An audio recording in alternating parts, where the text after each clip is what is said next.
Como todos sabéis, el tema a tratar hoy es el columnismo de ciencia y yo creo que es algo que nos preguntamos todos, que si verdaderamente la ciencia admite o no opinión. Pero yo creo que antes de llegar a ese debate y a contestar a esa pregunta, que para eso están ellos dos aquí hoy, creo que es justo recordar que es una información, la información de ciencia, que hasta hace relativamente poco tiempo pues estaba prácticamente relegada a publicaciones especializadas, a un público muy reducido y que el lenguaje, desde luego, no era fácilmente entendible para el lector general. La realidad es que en bastante poco tiempo es una información que ha pasado a ocupar espacios importantes en medios de comunicación generalistas y tradicionales, que hasta ahora pues no se le daba demasiada importancia a estos temas y, por supuesto, el hecho de que existan periodistas especializados en la materia, como es el caso de Javier, pues desde luego contribuye a hacer esta información mucho más entendible y extensiva a todo el mundo. Gracias a la labor que ejercen los periodistas especializados en esta materia, que cada vez por suerte son más, y por supuesto a ese grupo de científicos que por iniciativa propia en muchos casos han decidido hacer extensiva esta información a todo el público general, pues la realidad es que la ciencia ha ido ganando espacio en los medios de comunicación. Ya no es raro ver en un periódico de prensa generalista, como puede ser El País, publicaciones como Materia, a la que pertenece Javier, por ejemplo, y llama también la atención, por ejemplo, que hay cada vez más programas de televisión dedicados a la divulgación de ciencia, lo cual creo que es una muy buena noticia. Pero, por supuesto, creo que Internet ha sido un gran aliado en esta tarea y por supuesto, no solamente gracias a los medios de comunicación, sino a estos científicos que a través de red de blogueros, hay una red de blogueros bastante importantes, tipo Naucas, que ha conseguido un gran prestigio y una gran implantación, pues esta información cada vez está al alcance de todo el mundo. No sé si estaréis de acuerdo conmigo que obviamente, aparte del hecho de que los medios de comunicación se interesen cada vez más por esta información, es de agradecer labor como por ejemplo la que ejerce Clara, de querer acercarnos a todo el mundo una información tan difícil, no siempre entendible, y sobre todo de hacer que tenga interés y tenga atractivo. Parece algo habitual hoy en día, pero está claro que en España no existía esta tradición, al contrario de lo que ocurría en otros países anglosajones, en los que sí se le daba un espacio mucho más destacado a la ciencia. Pero más allá de la información pura y dura sobre ciencia, yo creo que para lo que estamos hoy aquí es para debatir y os invito desde aquí a que lo hagáis también para hacer más atractivo este debate, es pues ver si esta información tan concreta pues tiene cabida la opinión. Estamos acostumbrados a opinar de política, de economía, de deporte, pero ¿la ciencia verdaderamente admite opinión? Y si es así, ¿en qué consiste el columnismo de ciencia? Yo creo que para eso mejor dejo a Javier y a Clara que nos lo expliquen, pero antes, si os parece, voy a hacer una breve presentación de ellos, porque la verdad que tienen un currículum bastante interesante, cada uno en una materia, pero al final a los dos les une pues su pasión por la ciencia, ¿no? Javier Sala es periodista especializado en información científica, tecnológica y medioambiental. De hecho, fue cofundador de la publicación Materia, que, como muchos de vosotros sabréis, pues publica el diario El País desde 2012 y, bueno, anteriormente pues ha trabajado en público y ha tenido desde ese diario la posibilidad de cubrir pues acontecimientos tan importantes como fue el accidente de la central de Fukushima tras el tsunami que hubo hace varios años, o la crisis volcánica del Hierro. Y Clara Grima, que es doctora en matemáticas y profesora titular de la Universidad de Sevilla, también se caracteriza por ese trabajo de divulgación que pretende hacer extensible a todo el mundo, pues a través de blog. Es la autora del blog de divulgación matemática Mati y sus Mate Aventuras, que ya me ha resultado bastante atractivo el nombre, además de ser autora, por supuesto, de otras muchas publicaciones y escribir en otro en otras plataformas como Naucas, a la que hacía referencia al principio, ¿no? Así que yo creo que lo mejor es que ellos contesten a esa pregunta inicial a la que me refería. Sobre todo, yo creo que a mí particularmente me interesa saber si admite la ciencia opinión y en qué consiste realmente ese columnismo de ciencia, en el caso de que vosotros penséis que tiene cabida. Hola, buenas tardes a todos y gracias por venir a pesar de las inclemencias del clima. Y nada, pues agradecer que me hayáis invitado, aunque siempre que me llama, bueno, la segunda vez que me llama Teodoro para un encuentro de columnismo, a mí me da un poco de vergüenza venir porque yo no soy periodista, pero vengo porque me lo paso muy bien en Málaga. Y bueno, y esta vez porque tengo a Javier Sala, la última fue con Arcadio Espada, con lo cual todo era mucho mejor, ¿no?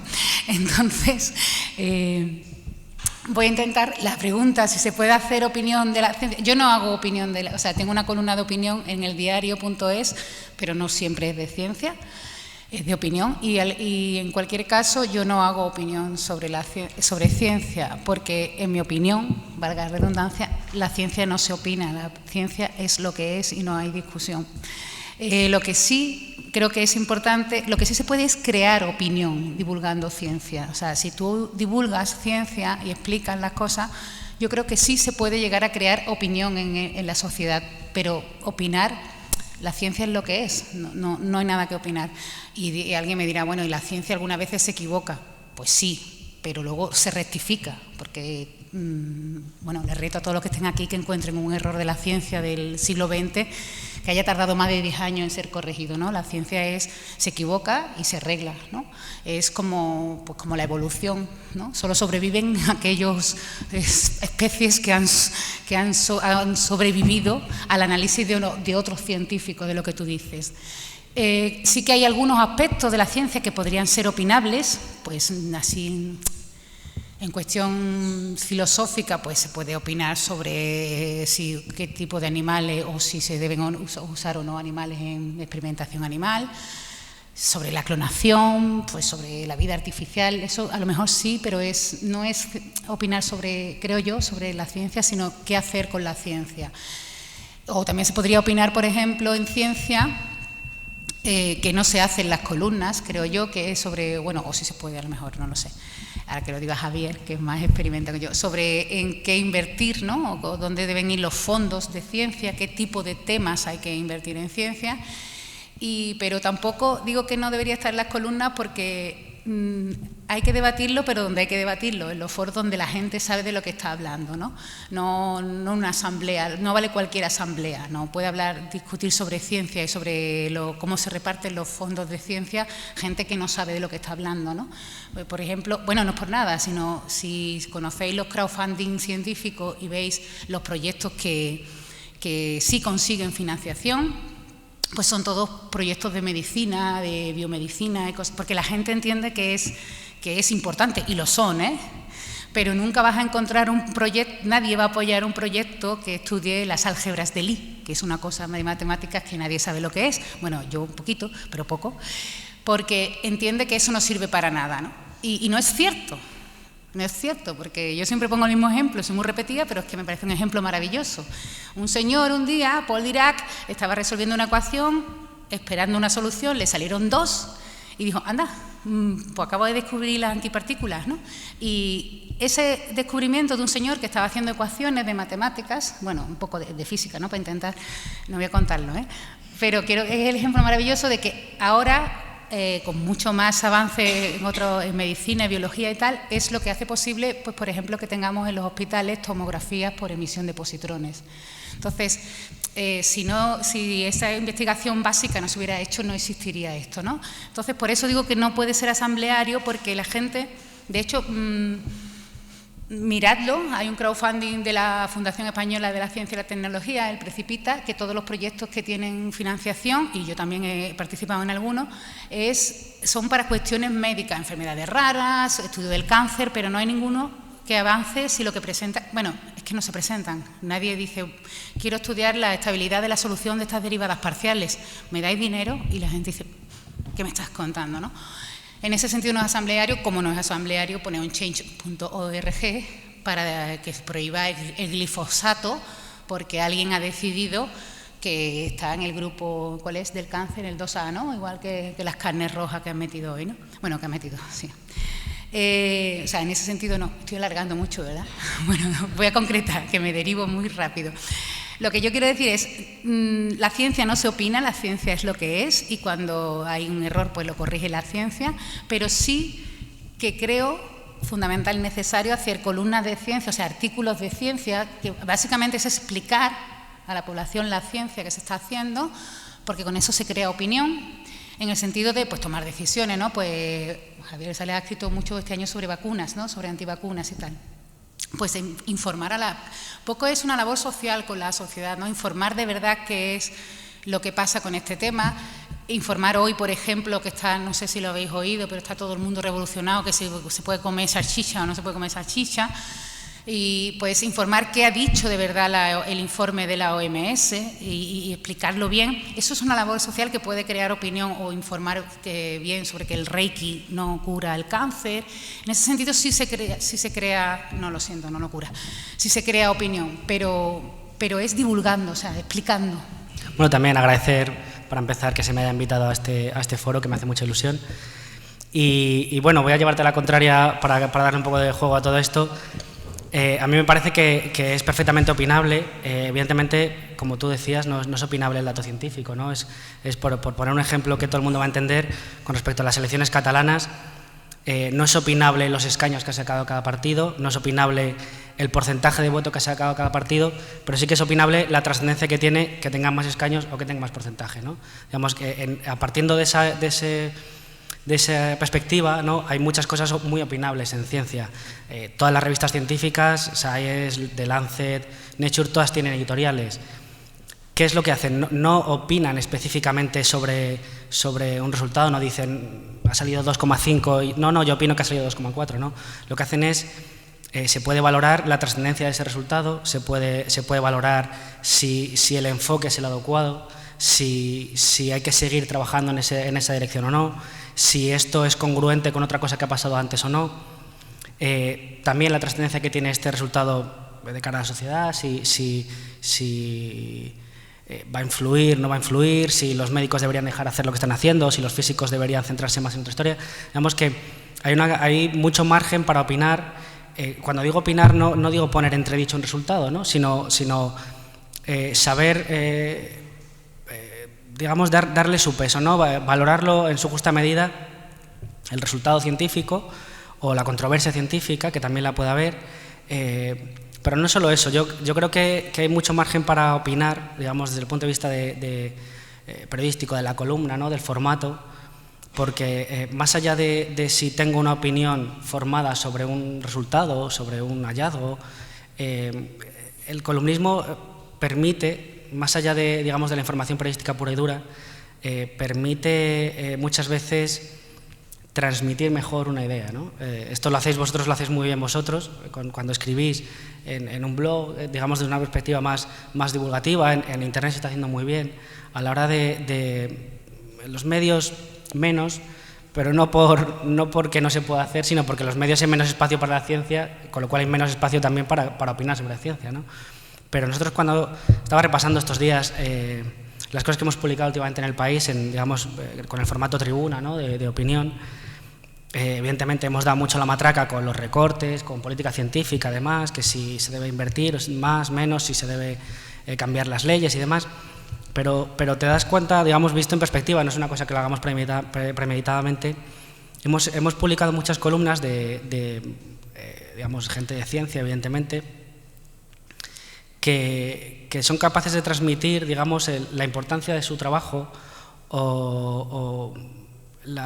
digamos, es que a mí me parece que cuando informamos de ciencia siempre nos está faltando un poco, como diría Carlos Floriano, nos está faltando piel muchas veces, y creo que el ámbito del columnismo de ciencia es un ámbito idóneo para transmitirle a la gente la piel de la ciencia, ¿no? Yo un ejemplo último que hemos publicado, que es una investigadora, María Martinón, que se dedica a paleoantropóloga. Un hallazgo, una cosa, digamos, muy controvertida, es si los homínidos fueron para arriba o bajaron para abajo, salieron de África, volvieron de Asia, además. Ella lo transmitía desde su perspectiva, es una científica de las mejores que tenemos, pero no daba ni un dato, ni una cosa de estas que a veces damos nosotros aburridas.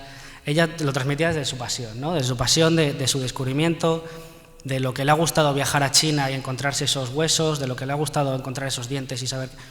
Y eso, digamos, para mí era mucho más valioso que lo que nosotros habíamos trabajado como noticia, contrastándolo con otros científicos y demás, porque ella ahí le estaba poniendo pasión, ¿no? Le estaba transmitiendo, y es un ámbito que no está cerrado, ¿no? Quiero decir, hay 37 dientes, y con esos 37 dientes hay quien construye una historia, hay quien la discute, pero ella te está dando su opinión, como quien dice, ¿no? Ella, digamos, sus datos avalan su perspectiva, y sabemos que muchas veces, esto ya es más controvertido, pero sabemos que muchas veces los científicos se han autoengañado, ¿no? de lo que están encontrando, pero bueno, no entro en ese debate, sino simplemente, digamos, ella ha encontrado una cosa, ella cree que las cosas han sido así y te lo defiende con la pasión, con los datos, pero es una manera, sobre todo, de acercarle a la gente su perspectiva de las cosas, lo que ha encontrado, por dónde está avanzando su rama del conocimiento, ¿no? O sea que yo creo que por ese lado hay muchísimo margen para digamos, el formato de la columna de opinión, como decimos, no es opinar sobre si han encontrado 37 dientes, han encontrado 37 dientes y la datación es la que es, pero ¿esto qué implica? ¿Eran 37 señores que había allí o eran 37 señores que formaban parte de una familia mucho más numerosa? Quiero decir que eso da pie a generar mucho debate, ¿no? Yo, en el ámbito de la opinión de ciencia, yo me quedaría con eso, ¿no? La capacidad que tiene para transmitir ideas más allá de la noticia, ¿no? Para poner la piel al dato, y luego, sobre todo, que a mí es lo que más me interesa, porque siempre me interesa mucho la perspectiva social de la ciencia, creo que el ejemplo que ponía antes de los editoriales de las revistas científicas, que ponen mucho énfasis en... tenemos que tratar, por ejemplo, uno reciente en la revista Science, el editorial era sobre que había que tratar la violencia de género desde una perspectiva de salud pública, porque el hecho de que a una mujer la estén pegando no solo es una mujer que visita unas urgencias, ¿no? Sino que una mujer que se encuentra en esa situación perjudica en muchos más órdenes a la salud de esa sociedad, ¿no? Entonces, eso digamos, es perfectamente opinable, me parece a mí, ¿no? Quiero decir que en otro momento de la historia, a lo mejor al editorialista de ese día de Science no le importaba en absoluto la violencia de género, ¿no? Entonces, sí que muchas veces digamos, la sociedad sí que tiene cosas que decir sobre la ciencia que está haciendo, y al revés, ¿no? Muchas veces la sociedad tiene que estar dispuesto a escuchar lo que la ciencia está haciendo, y me parece que el camino de las columnas de opinión, y aquí si queréis luego hablamos de formatos, que no tiene que ser una columna, sino que simplemente puede ser un trabajo de divulgación perfecto que hacéis en internet, donde sea, o en la tele, también es un buen cauce para acercar lo que está sucediendo en la ciencia a la sociedad. Estamos muy de acuerdo, o sea que yo digo, o sea, lo que no se puede opinar es sobre la ley de la gravedad. Está ahí, y te guste a ti o no, ¿no? Y no podemos hacer un crowdfunding para que no exista y todos salgamos volando. Se ha hecho, ¿no? No hay opinión sobre la homeopatía. La homeopatía es lo que es, agua con azúcar, o sea, ahí no hay nada que opinar. Pero evidentemente sí que hay que opinar lo que he dicho, sí, sobre políticas presupuestarias, a qué investigación hay que darle más, más dinero o menos dinero, eso sí es opinable, pero la ciencia básicamente no.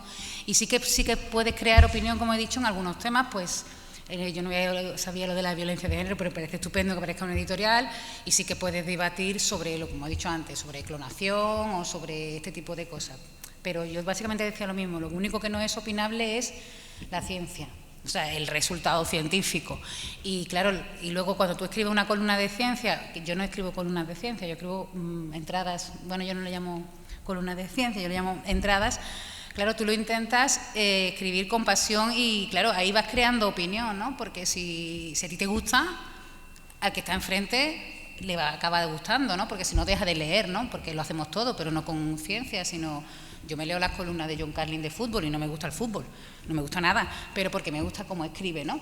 Entonces ahí, pero eso no es opinión, ¿no? Es un poco ese estilo, o igual es que yo, como no soy periodista, no sé muy bien lo que es opinión, que es muy posible. Yo, si alguien transmite su trabajo, como tú has contado, con pasión, pues lo veo, es el estilo, ¿no? Pero ella no crea opinión, o sea, ella no está dando su opinión, ¿no? O me estoy liando. Quiero decir, yo creo que ella está presentando su resultado y, por ejemplo, si yo cuento, pues no sé, algo, a ver que piense algo que ella haya escrito, no me acuerdo, yo he escrito algo, alguna entrada tengo, pues si yo escribo que encuentro fallos en las cuentas del Tribunal de Cuentas, que ya manda narices, porque son luego los que toman las decisiones políticas, y lo cuento en una columna del diario y tal, no sé cuánto, ahí sí estoy opinando que no tienen cuidado con esas cosas, que son unos poco incompetentes y tal, pero no opino sobre las cuentas están mal y ya está, no sé. Evidentemente estamos de acuerdo en que la ciencia es ciencia y hay datos objetivos que no se pueden rebatir, te gusten más o menos, pero sí estoy de acuerdo con Javier y también en parte contigo en que al final la opinión en este tema y en otros muchos ámbitos genera tendencias de interés, ¿no? Por lo tanto, yo creo que también en este ámbito puede ser positivo, ¿no? No sé cómo lo veis vosotros, pero al final lo que la gente opina y de lo que habla termina teniendo una repercusión en lo que se puede investigar. Sí, por aclarar lo que he dicho antes, sí que hubo un loco carioco que hizo, digamos, un trabajo y se dio cuenta de que había millones de personas que morían al año por culpa de la gravedad y montó una fundación, porque era un tipo que era rico, y montó una fundación para combatir la gravedad, para crear una opinión pública en contra de la gravedad. Sí, eso. Pues dudo mucho que tuviera mucho éxito la fundación esa, pero quiero decir que hasta eso se discute. No, pero evidentemente, quiero decir, el resultado científico no es discutible, pero, por ejemplo, a mí en el ámbito del columnismo hay un tipo que escribe para el Guardian, que es Josh Monbiot, que ha sido un tipo que desde el columnismo, porque desde esa página totémica que tiene el Guardian dedicada a una gran columna a la semana, desde ese espacio él ha ido abriendo discurso, ¿no? Ha ido concienciando a la gente. Él sobre todo está especializado en temas de medio ambiente, y él fue el primero que hace una década, cuando a nadie se le ocurría prácticamente que los aviones con tanto vuelo low cost, con tanta gente, nos cogemos aviones como si fueran bicicletas, está teniendo una repercusión importante en las emisiones, cambio climático y demás.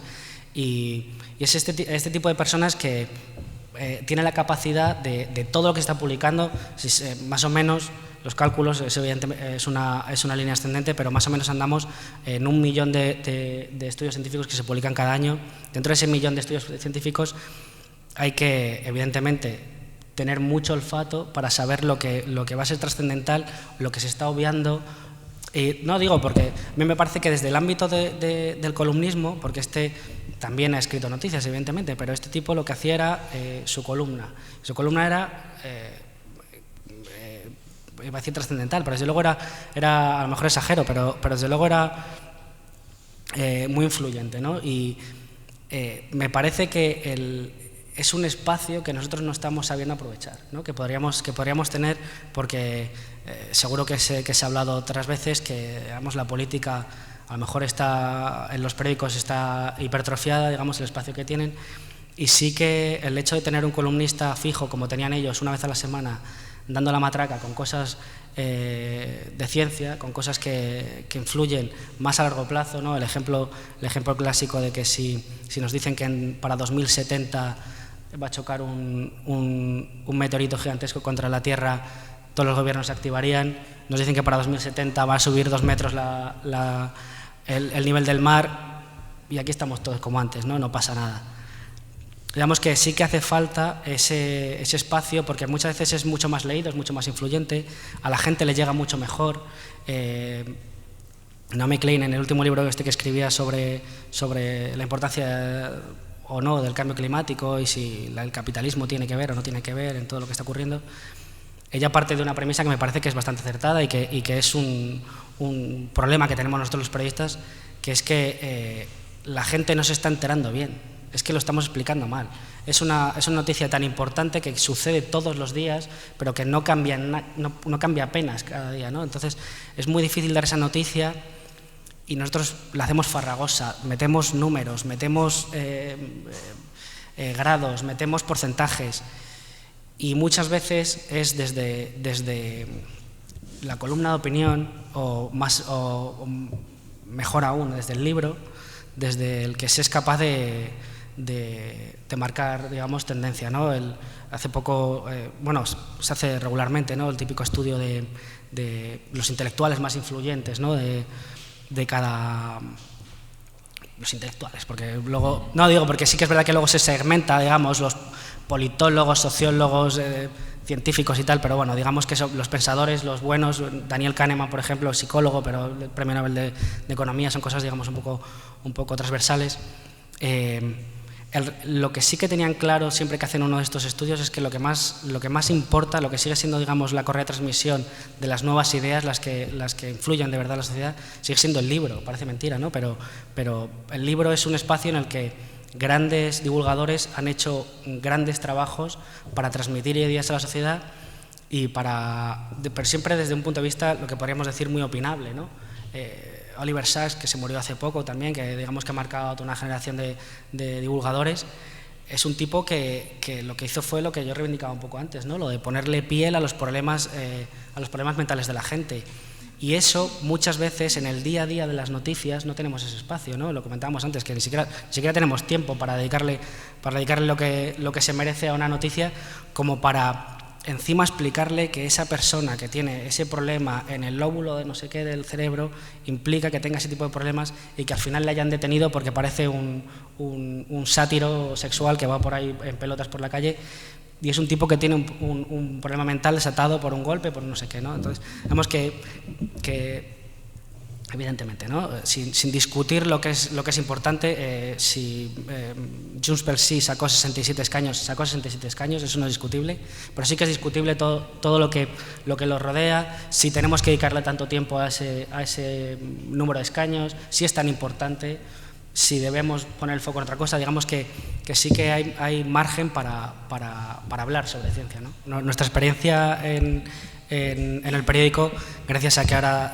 todos son datos y tenemos las métricas incluso demasiado presentes, nos damos cuenta de que muchas veces cuando damos una noticia, por ejemplo, el caso del niño sin vacunar, o una noticia sobre la crisis del ébola, o una noticia sobre el eclipse de que no sé qué, generalmente funciona tan bien o mejor una pieza que solemos hacer aparte, que lo llamamos sacadudas, que viene a ser unas preguntas de ¿hay que vacunarse o no hay que vacunarse?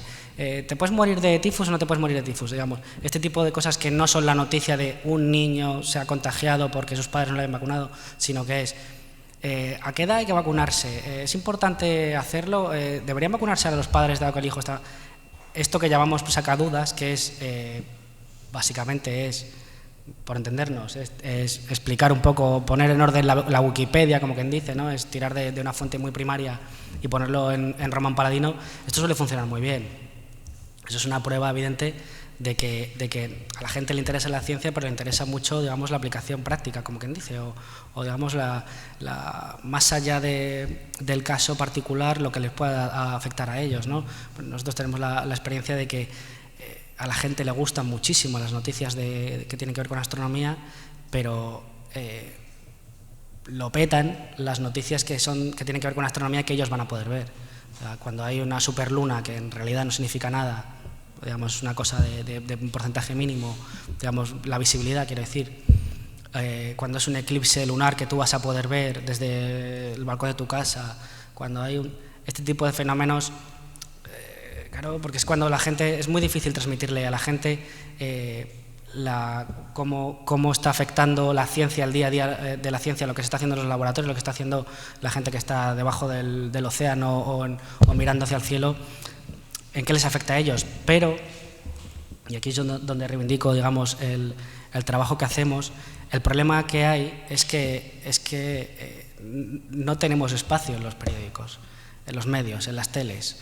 es que a la gente no le estamos explicando bien el proceso científico. A nosotros nos gusta mucho hacer reportajes, a mí personalmente lo que más me gusta es hacer reportajes sobre el proceso, no sobre el resultado. ¿Por qué? Porque no estoy contando los problemas que tiene tal científico, problemas burocráticos para poder matar ratones, para poder descubrir una futurible medicina para curar un cáncer o demás. Ese tipo de cosas tienen muy poco espacio en los medios. Entonces si la gente no se entera de que se está trabajando en este tipo de cosas, no se entera de cómo están trabajando la gente, de que tienen problemas no solo económicos, sino burocráticos, de leyes, es muy difícil luego, cuando estás dando un resultado, decir, bueno, han hallado esto y que la gente lo entienda. Es como si nos pusiéramos a hablar hoy, porque sí, de Rossi, sin que supiéramos que hay una competición que se corre en motos, que hay un español y un italiano, que hay un tío que... La gente sabe que hay una competición que se corre en motos, ¿no? Y nosotros no tenemos la oportunidad, o no se está haciendo, digamos, no se está teniendo, no sé si es culpa de los medios, si es culpa de los periodistas, no sé si es culpa de la sociedad, no sé de quién es la culpa. Pero digamos que falta más de esa parte, digamos, de explicar a la gente lo que se está haciendo en ciencia, y de hecho por eso al final no entienden muy bien los resultados. Yo siempre pongo como ejemplo, porque me gusta mucho meterme con ellos, a los periodistas económicos, que tampoco hacen tanto esfuerzo a la hora de explicar lo que ocurre. Ellos muchas veces, mis colegas también, hay mucho periodista científico al que le gusta más escribir para los demás, para los científicos o para los otros periodistas, que para la gente, que al final es de lo que se trata, ¿no? De que se entere la gente. Es complicado, pero sí que es verdad que hay un margen amplísimo para acercar lo que está pasando en la ciencia a la gente, que no se está cubriendo bien. No, yo trabajo en un medio generalista y a mí me tiene que leer todo el mundo. Yo compito con el que está leyendo a Rossi. Yo no compito con el que está leyendo el blog de Clara, porque la gente que lee el blog de Clara generalmente es un gourmet. Él sabe acudir a fuentes más primarias y sabe entender trabajos mucho más sofisticados. Pero, ojo, también tengo algo que aportarle, porque yo he hablado con el fulano de la NASA, porque yo he hablado con el fulano de tal, y me ha contado una perspectiva que a lo mejor a otro no se lo ha contado, ¿no? O lo que decíamos dentro de lo opinable que es la ciencia, muchas veces él dice, bueno, esto ya se sabía un poco, hemos cerrado un poco más el dato, está más confirmado que antes. Pero muchas veces no, lo estamos petando y hemos flipado muchísimo con lo que ha ocurrido, porque jamás nos hubiéramos esperado encontrar. Digamos que nosotros escribimos para todo el mundo. Sí que es verdad que muchas veces hacemos temas que nosotros mismos decimos, bueno, a ver, me voy a meter en un jardín. Sé que es un tema más sofisticado y sé que es un tema para un lector, digamos, premium. Pero el lector premium también tiene derecho a leer cosas que le interesen en los periódicos. Pero nuestro objetivo, evidentemente, es que nos lean, que digamos que el lector de medios generalistas se informe de ciencia. Sí. Bueno, alguien ha escrito en una columna, en un espacio que se llama Zen, ¿no? Sí, sobre la stevia como el edulcorante de moda, pero que lo propone como alternativa a tratamientos contra la diabetes y cosas así, ¿no? Sí, lo he leído en diagonal, sí, o sea, eso es una burrada. Claro, bueno, porque luego creo, a ver si no me equivoco, que el periodista se ha defendido diciendo que él lo que ha hecho es transmitir la información del tal Pamies, que es una persona que está denunciada por toda la comunidad científica desde hace un montón de tiempo. Entonces, es cierto que si tú eres periodista y vas a hablar con alguien, no sé si a ti te ha pasado, que tú crees que es una persona con una cierta entidad en el tema y te la mete doblada, con perdón, tú también tendrás que contrastar esa información. Esa es, yo creo, que la pega del periodista, porque tú no puedes lanzar un artículo tan peligroso como ese, porque te la ha contado un tipo que si pones en internet, en Google, uy, qué bien me ha salido, lo voy a decir otra vez, Google, yo que soy de Corea, estuve en Google, Pamies, lo primero que encuentras son un montón de artículos denunciando que ese hombre es un estafador. Entonces, pero yo no sé, o sea, la pregunta no la puedo responder yo porque no tengo ni idea de cómo funciona un periódico, ¿no? O sea, él es el experto. Pero hoy también ha pasado con lo del comunicado de la... Ay, no me va a salir, de la OMS. Claro, pero yo entiendo, yo en el fondo que soy muy buena gente, aunque no lo parezca, aunque luego me enfado mucho, Pero yo entiendo que es un problema también de tiempo, ¿no? Y de presión, ¿no? Yo creo, me imagino la escena, me la quiero imaginar así, que el jefe de redacción, aunque sea, coja al periodista de ciencia y le pasa la nota de la agencia y escribe sobre esto, ¿no? Y no les da tiempo a contrastar. Y hoy se han puesto unos titulares al menos alarmistas, pero claro, tenían que salir a los 10 minutos. Y a lo mejor un periodista de ciencia o yo, que no sé nada de cáncer, en 10 minutos no tiene tiempo de contrastar bien la información. Pero no sé si, como digo, muy buena gente, si yo siempre me imagino, esta persona ha escrito bajo presión y evidentemente está diciendo que el cáncer, el comer carne roja es tan perjudicial, o sea, produce tanto cáncer como fumar. Vamos a controlarlo un poquito, ¿no? Pero no sé quién es, cómo funciona un periódico por dentro, ¿no? Entonces, claro, ya termino, un segundo. Mi papel es muy fácil, porque yo no tengo ninguna presión para informar. O sea, yo tengo, ¿sabes cuándo publico yo? Cuando me da la gana. Entonces, a mí me da tiempo primero de buscar, yo no tengo que buscar a PAMIES en Google, pero si lo tuviera que buscar, lo busco, y tengo todo el tiempo del mundo, no tengo a nadie, no tengo jefe en ningún sitio. Bueno, me pagan en los blogs y tal, pero vamos, que no son mis jefes, no dependo de ellos. Entonces, mi trabajo es muy fácil comparado con eso, no tengo ninguna presión de tiempo, tengo todo el tiempo del mundo. ¿Y sabes qué? Tengo una red de amigos que entienden de todos. O sea, que tengo, a partir de Internet y de la divulgación, si quiero saber de cáncer, sé quién tengo que llamar, si tengo que saber, y además tiempo y nada de presión. Entonces yo lo escribo, pues claro, intento escribirlo. Respondiendo a la pregunta anterior, yo casi siempre intento escribir para todos los públicos, excepto cuando escribo en Naucas, lo reconozco por lo que tú has dicho, porque si alguien entra en Naucas, va buscando que le den caña. Y entonces yo no es que le vaya a dar caña, quiero decir, no me voy a empezar a decir la ovejita ni no sé cuánto, voy un poco ya directamente a la ciencia, pero normalmente yo escribo para todos los públicos. Y otra cosa que hay que tener claro es que la ciencia, aunque a mí me encanta y me parece que no hay nada más chulo que leer sobre ciencia, y no digo matemáticas, que eso ya es lo más, sino yo leo cosas de ciencia que no entiendo y me parece chulísimo todo lo que hacen, ¿no? Pero que la ciencia no es fácil, necesita un esfuerzo de comprensión, pero vamos, igual que el fútbol, porque yo muchas veces estoy viendo un partido de fútbol, pitan y no sé qué ha pasado, ¿no? Entonces, igual que la gente hace un esfuerzo de comprensión del fútbol, o yo no sabía quién era Rossi, ayer todo el mundo leía con Rossi, yo tuve que mirar en Google quién era Rossi, y luego digo, es verdad, de las motos, ¿no? Pero, pues, igual que yo tengo que hacer un esfuerzo para entender un partido de cricket, si alguna vez me diera por ver un partido de cricket, pues hay que hacer un pequeño esfuerzo por entender la ciencia, aunque también hay que hacerla atractiva. Sobre todo porque de verdad creo que es fundamental, esto no sé si es opinión, porque yo ya no sé lo que yo creo que no opino, yo lo que intento es decir, es fundamental que la gente, la sociedad, sea consciente de lo importante que es la ciencia, de que es lo único que nos va a hacer avanzar, la ciencia. Y es cierto que evidentemente el periodista muchas veces peca de la improvisación lógica que nos da la presión y el tiempo, y por supuesto que defiendo desde aquí la figura del periodista especializado por esa misma razón, porque la especialización evita de alguna forma que ocurran ese tipo de cosas. Pero sobre todo, yo no sé si Javier estará de acuerdo conmigo, siempre he reprochado de alguna forma, no me malinterpretes Clara, a todo el sector científico que a veces no existe esa comunicación fluida que al periodista le gustaría o necesitaría para entender bien la información, porque primero tú tienes que digerir una información no siempre fácil y luego hacerla entendible o descifrarla para el público generalista, ¿no? Entonces, en esa tarea se pierde mucha información y yo creo que ahí falla mucho. Quizá el científico se mete tanto en su mundo, en su investigación, que a veces le cuesta bajarse al terreno de los mortales, ¿no? No sé si Javier piensa un poco igual que yo al respecto, pero yo tengo esa sensación que muchas veces, y no es por exculparnos a los periodistas.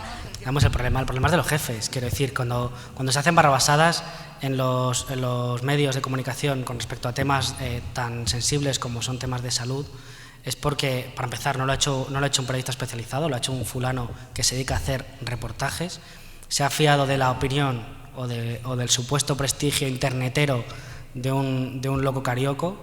Es su responsabilidad, evidentemente, pero el problema es que en las redacciones los jefes son gente que se ha dedicado toda la vida a hacer la sección de política, la sección de economía, como mucho. Han salido de esas dos ámbitos. Nunca te vas a encontrar un jefe en una redacción que haya hecho ciencia toda su vida, que tenga sensibilidad hacia esos temas.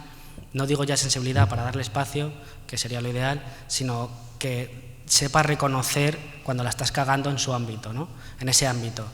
Un jefe enseguida va a saber que si dices que el Parlamento, el Congreso de los Diputados tiene 450 escaños, enseguida te va a pegar una colleja porque va a decir, te estás equivocando. Y en ese sentido fallan los jefes, ¿no? Y fallan los jefes no solo a la hora de llega un tipo en la redacción y se equivoca con un tema y no le paran el tema, sino que encima lo llevan a la portada porque le parece muy vistoso, ¿no? Vemos que es un problema, se habla otras veces, ¿no? De la falta de cultura científica del país, la falta de cultura también científica en las redacciones. Y esas cosas las paran, cuando pueden pararla, gente especializada, lo que decía Raquel, gente especializada en las redacciones, gente que, porque a nosotros nos ha pasado, pongo un ejemplo, además en el ámbito de la opinión. Cuando trabajamos en público, nosotros siempre hemos sido especialmente combativos con las pseudociencias y demás, y cuando trabajamos en público llevábamos una época de darle mucha caña a la homeopatía. Uno de los jefes de la redacción se acercó y nos dijo que era eso de darle tanta caña a la homeopatía que a él le funcionaba, que sabía que había mucha gente a la que le funcionaba. Y mi jefa, que es más cañera que nadie, le dijo, me parece muy bien que a ti te funcione, pero eso es una patraña y nosotros no vamos a darle otro espacio que sea el de darle caña. Él proponía que del mismo que hacíamos reportajes cañeros, hiciéramos reportajes, digamos, más hablando con la gente que opina. Entonces, que no. Tú eres un periodista de política, sabes que no se puede poner en el mismo plano cosas que son evidentes, que no son ambiguas, ¿no? Muy civilino él, lo que hizo fue acudir a la sección de opinión y proponer que en las páginas de opinión, no en las páginas de ciencia, en las páginas de opinión, apareciera un artículo escrito por algún homeópata, algún partidario, contando las bondades de esta pseudomedicina y tal. Afortunadamente nosotros nos dimos cuenta y se logró parar aquello, no sin bronca dentro de la redacción, pero se logró parar, pero porque nos dimos cuenta. ¿Sabes a lo que me refiero? Yo en este caso, a ver, eso pasó por la portada del Mundo, es muy difícil que en la sección de ciencia no se han dado cuenta, pero ¿qué capacidad tiene un redactor jefe de ciencia de decirle al director que cambie algo en la portada? Bueno, depende mucho de la sensibilidad del director, ¿no? De que esté dispuesto a escucharnos, que se fíe o no se fíe. Para nosotros siempre ha sido muy importante en las redacciones en las que hemos estado, tanto antes en público como ahora en el país. Somos muy macarras y al final solo por no escucharnos, sobre todo la jefa, que insisto, que es muy dura con estas cosas, al final hemos conseguido también en la redacción actual parar locuras de estas, porque un medio de comunicación es muy grande y publican muchas cosas, hay encartes, hay suplementos, hay de todo, ¿no? Entonces es muy difícil estar pendiente de todo lo que sucede.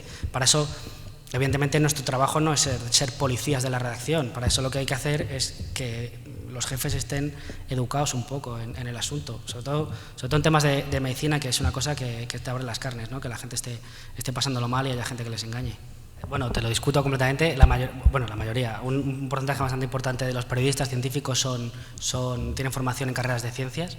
En mi caso no, pero porque yo soy un bala perdida, pero hay gente preparada en carreras de ciencias. En mi sección hay veterinarios, hay biólogos, pero no es tanto, quiero decir, cuando un periodista, tú has visto que en un tema sobre lo que fuera, sobre un descubrimiento de un planeta o por un hallazgo, un paso más hacia una cura del cáncer, cualquiera de estos ámbitos, si tú has visto un error, él no es porque no tuviera buena preparación científica, sino porque ha sido mal periodista. Quiero decir que su trabajo es entenderlo bien. Quiero decir, cuando un tipo que hace tribunales tiene acceso al sumario de un tema muy complejo, de esos de 15.000 folios, si no sabe leerlo, lo que tiene que hacer es llamar a un fiscal que sepa de esas cosas, a un abogado que esté especializado en ese ámbito, para que se lo explique. Evidentemente, cuando tú llevas mucho tiempo trabajando en un ámbito, es más difícil que te cuelen goles y sabes identificar los problemas,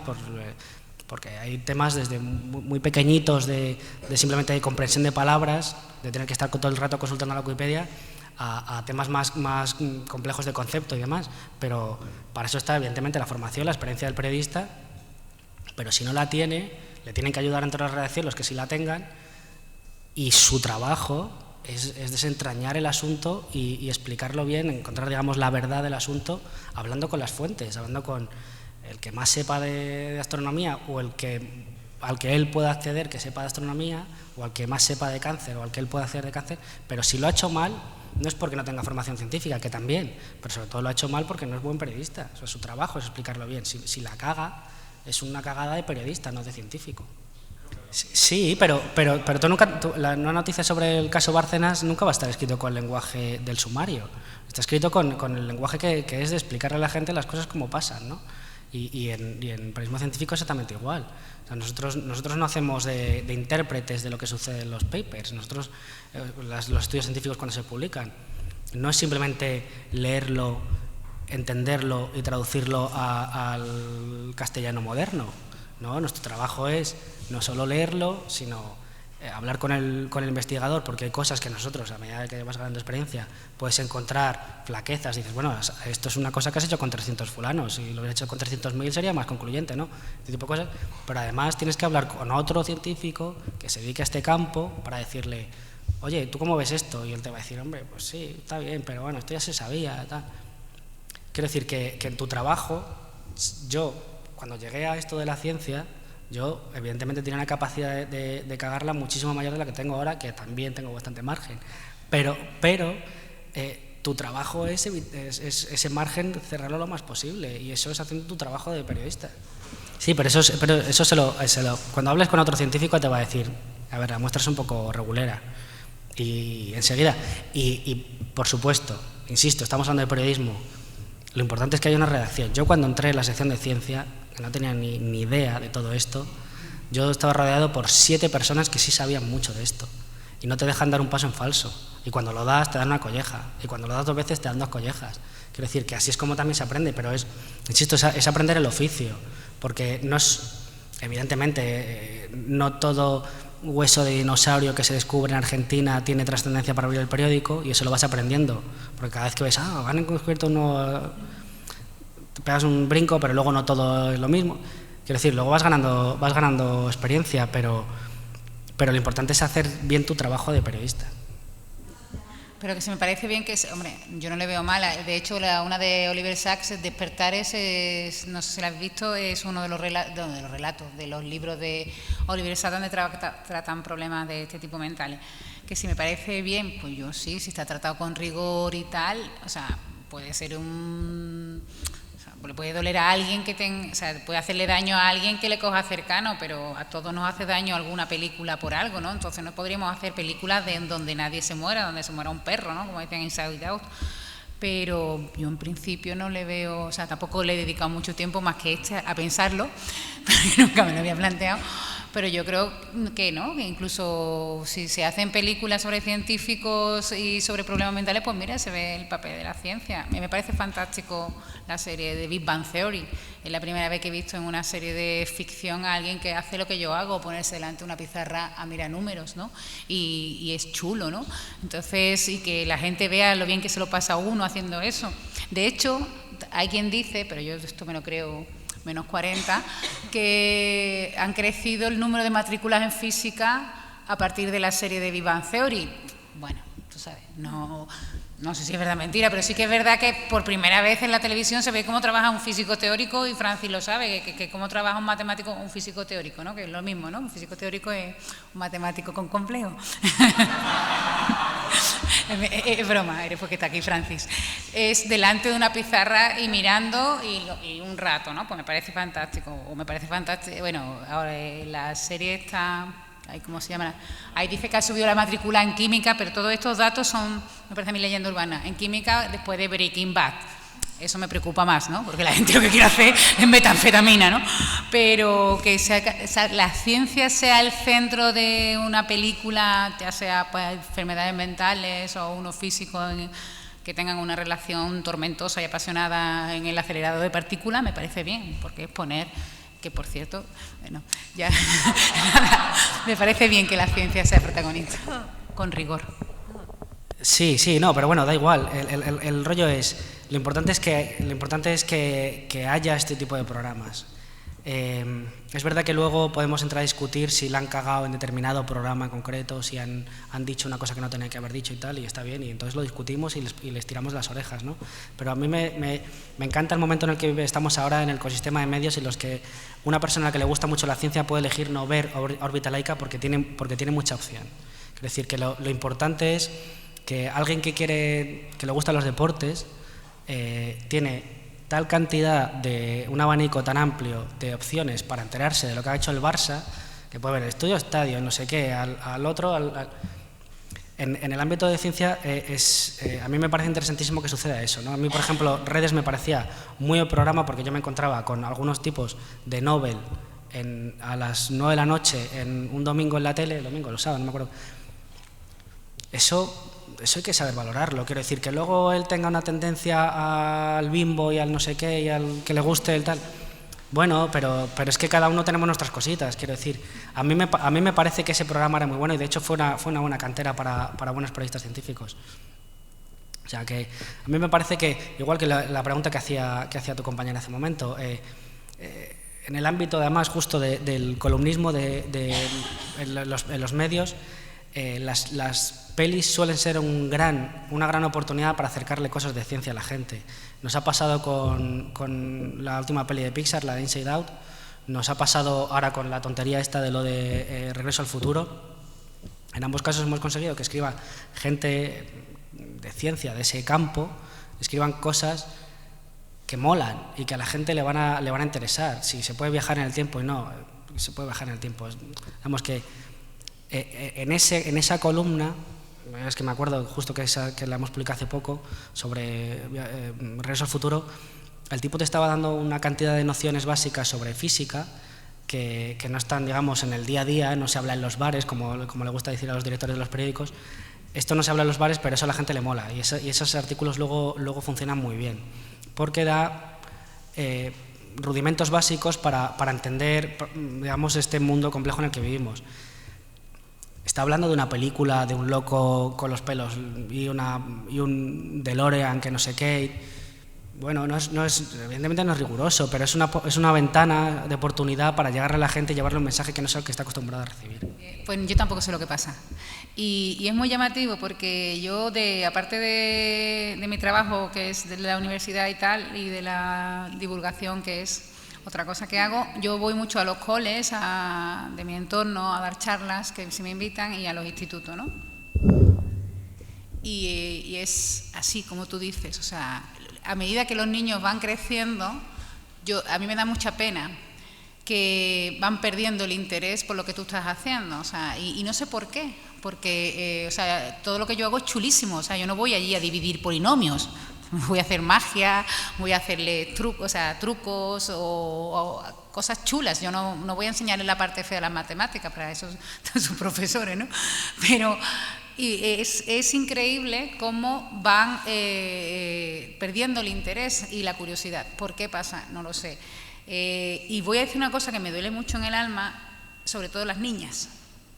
Y me duele mucho en el alma, pero es así, porque cuando a mí me lo dijeron, yo dije, eso es una tontería, porque no hay nada, no tengo ni idea de genética, no hay nada escrito en nuestro ADN que diga que a los niños les tienen que gustar la ciencia más que a las niñas, pero me estoy dando cada hostia que digo, pues evidentemente es una cuestión cultural y social. Y cuando ha salido el último informe de la FECIT sobre interés de percepción social de la ciencia, me he comido muchas, porque el interés de la ciencia en las mujeres es, en todos los segmentos de edad, el 50% de los hombres.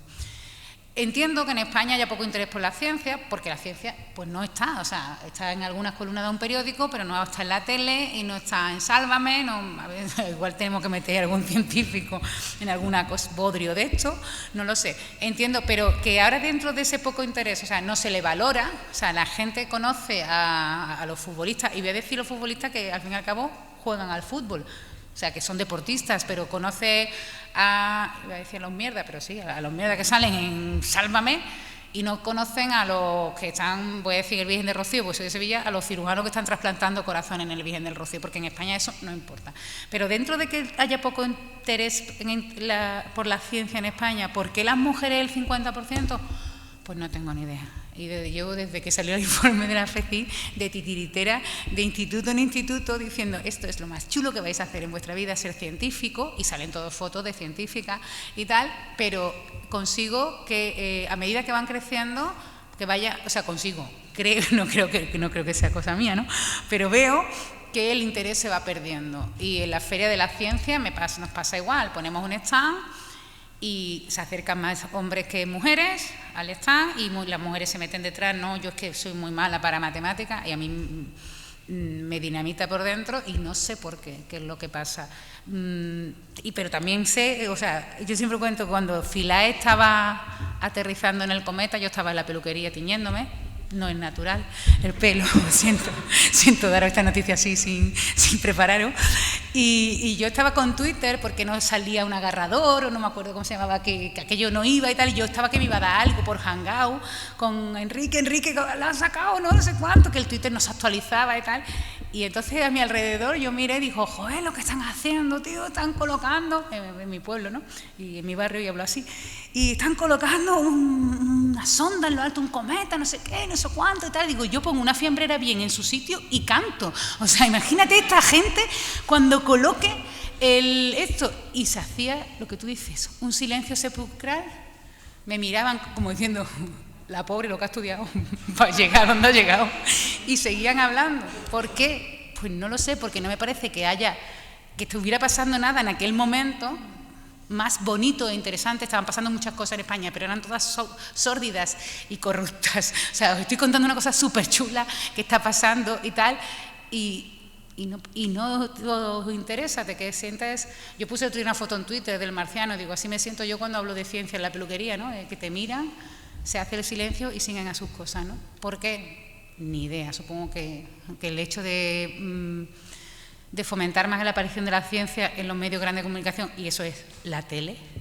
O sea, por mucho que digamos periódicos, evidentemente los libros de divulgación, yo estoy contigo, pero es la tele, y yo lo he vivido en mis carnes. A mí me da mucha rabia que me digan Clara Grima, la de órbita laica, y yo pienso, con perdón, un mojón. O sea, yo salgo 5 minutos en órbita laica y tengo escritas no sé cuántos caracteres en un ordenador, y no sabías que yo me dedicaba a esto hasta que la tele no me ha puesto en tu televisor un miércoles a las 12 de la noche en la 2, que si me ponía en Telecinco a la mediodía no te digo nada, ¿sabes? O sea, que es la tele lo que manda. Yo ya me callo, o sea, yo decía, no, ¿por qué tal? Pero ya lo he visto en mis carnes, digo, hasta que no salgamos en la tele, a nadie le va a importar la ciencia. Bueno, a mucha gente no le va a importar la ciencia.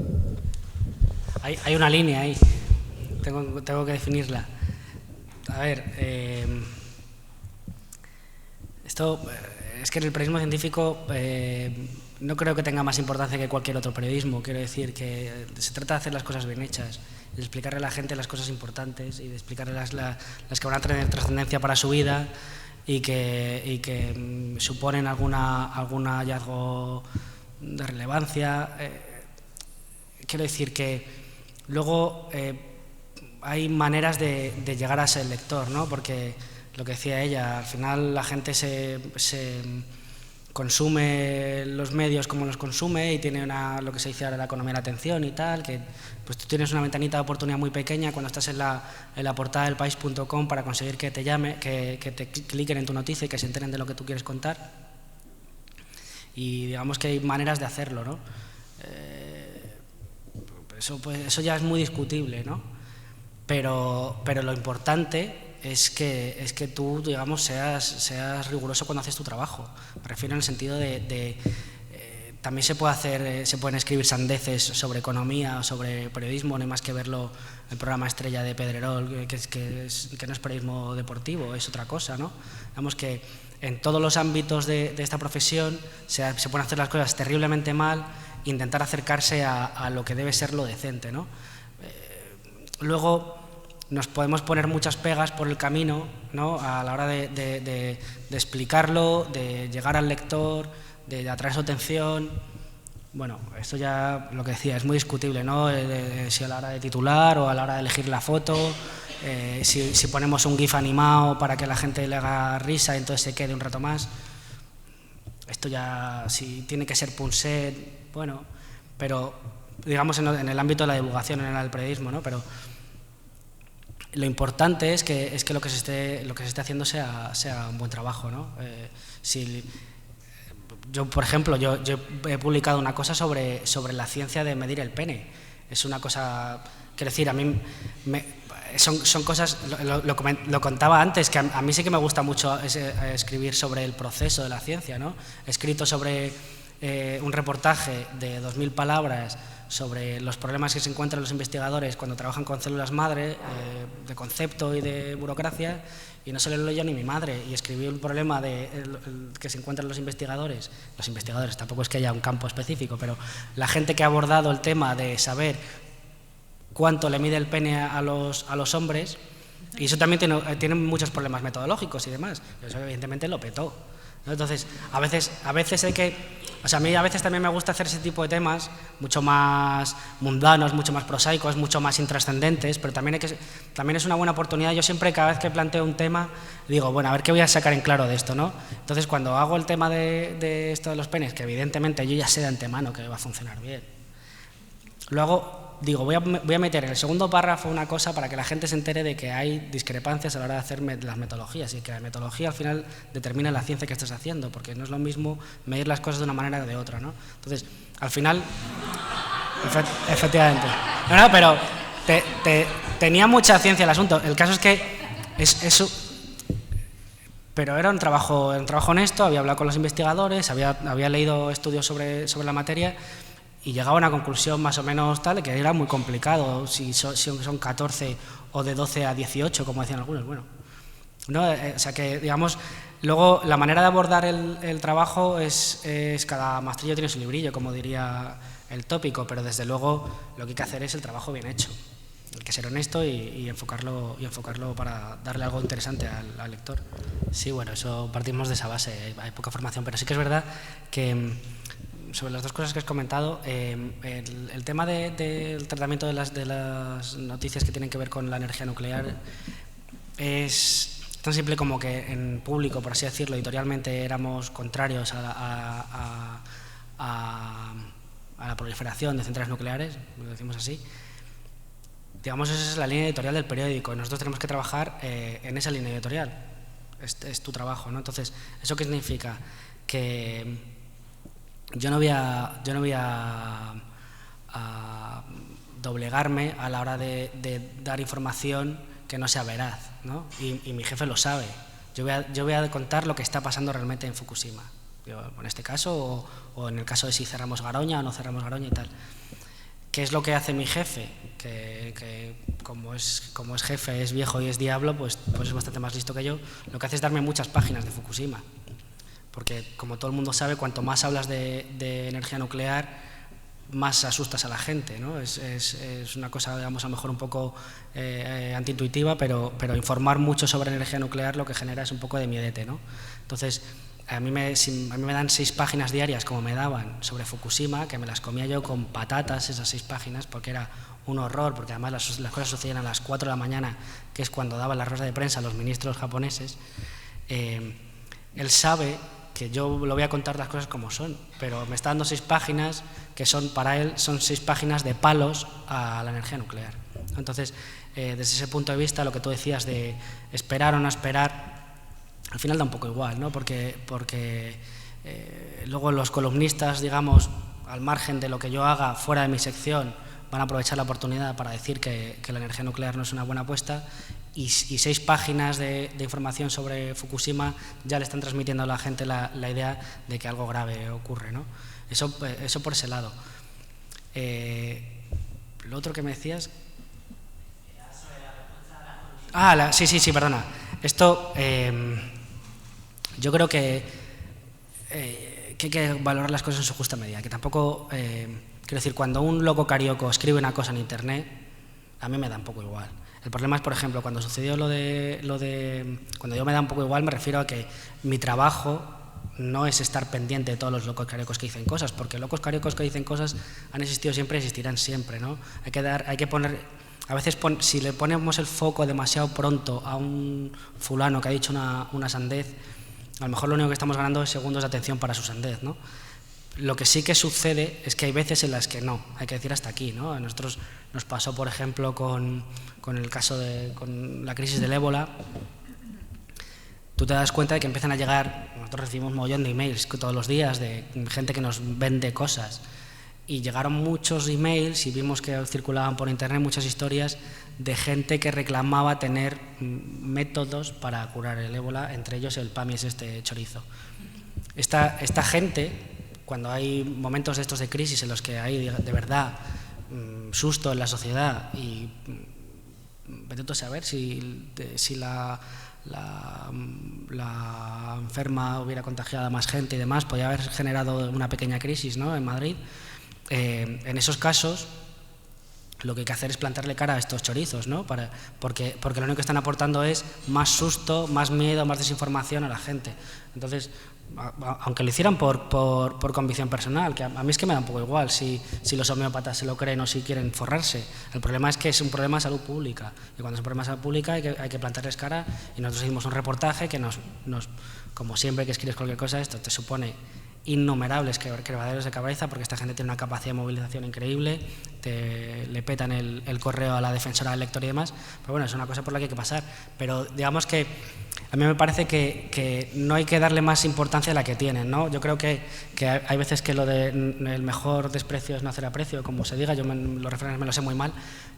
Digamos, ignorarle cuando te dan mucha don't feed the troll, que también decimos en internet, a veces funciona. Quiero decir, hay que mantenerles ahí en su mundo oscuro, pero cuando empiezan a dar demasiado susto, es muy difícil medir cuando hay que darle la colleja, pero tampoco hay que poner demasiado el foco en los locos, yo creo. Esta gente tiene más éxito que lo que hace en ciencia, porque es más fácil que leerse una magufada, porque no necesitan nada para justificarlo, que entender la ciencia que la desmonta. O sea, yo siempre, para hablarte, decirte que la homeopatía no tiene principio activo, te tengo que hablar de número de Avogadro, pues te cuesta menos trabajo creerte que la homeopatía le funciona, porque a la prima de tu cuñada le funciona, que estudiar química, ¿no? Yo siempre pongo, ese es el éxito con el que cuenta esta gente, porque el otro elemento que ¿cómo se llama? El de la neuroemoción, el Corberá, la epilepsia es que es uno que mantiene que todas las enfermedades que tenemos son un poco como la moral esta judío-católica, ¿no? Son culpa tuya, ¿no? Y si tienes epilepsia es que eres una persona egocéntrica y tienes eso ahí por dentro que se revela, ¿no? Y le dices tú, ¿y los niños? Y dices, por culpa de los padres, ¿no? O sea, claro, cuando no tienes que demostrar nada, tienes respuesta para todo. Sin embargo, tú hablas con un neurocientífico que lleva años y años investigando, que ha descubierto una cosita pequeñita, y le preguntas, ¿y esto? Y dice, pues no lo sé, porque no te contesta nada que no pueda acreditar, con lo cual esta gente pues nos gana de calle porque no necesitan nada. Y yo siempre pongo el ejemplo de mi hijo de 6 años que me dice, mamá, ¿qué es Dios? Porque había oído ya hablar de Dios por ahí, por la calle. Digo, pues es una cosa en el cole, y porque él quería ir a religión, porque era el único niño que no iba a religión. Es que yo vivo en un pueblo muy profundo y estaba solo mi niño en la sala de profesores. Bueno, ¿qué es Dios? Y digo, pues es una especie de príncipe y tal, que la gente cree que hace cosas y cual. Y digo, por ejemplo, hay gente que cuando llueve dice, mira, llueve porque Dios quiere. Digo, sin embargo, papá y mamá saben que llueve porque el agua del mar se calienta. Cuando el agua del mar se calienta, no lo voy a explicar a vosotros, ¿no? Pero tardé 10 minutos en explicarle más o menos a un niño de 6 años el ciclo del agua. ¿Y cuál fue la respuesta del niño? Dice, pues yo prefiero creer en Dios. Y entonces el padre que estaba al lado dijo, claro, es que se las vendió muy mal. Es que es más fácil creerse en Dios, que lo soluciona todo, que cada vez que quieras explicarme algo te lleve 10 minutos explicándome un proceso científico. Y ese ejemplo de que me pasó con mi niño, digo, es lo que pasa con la homeopatía, bioneuroemoción, que nunca me sale la palabra, y el PAMI es esto, que es más fácil creerte las cosas que no necesitan demostración científica que ponerte a estudiar, o que te las dan, pero como la gente no las lee, o sea, pues no, pues lo tienes más fácil que tú, que vas ahí a contrarrestarle con un montón de datos científicos que dices, yo prefiero creer en Dios, como decía mi niño, ¿no? Yo simplemente, pues la verdad que me ha parecido bastante interesante el debate entre los dos, y gracias a todos por participar. Y bueno, creo que a todos nos queda claro que la ciencia no es opinable, pero la información de la ciencia sí. Así que muchísimas gracias y espero que os haya gustado.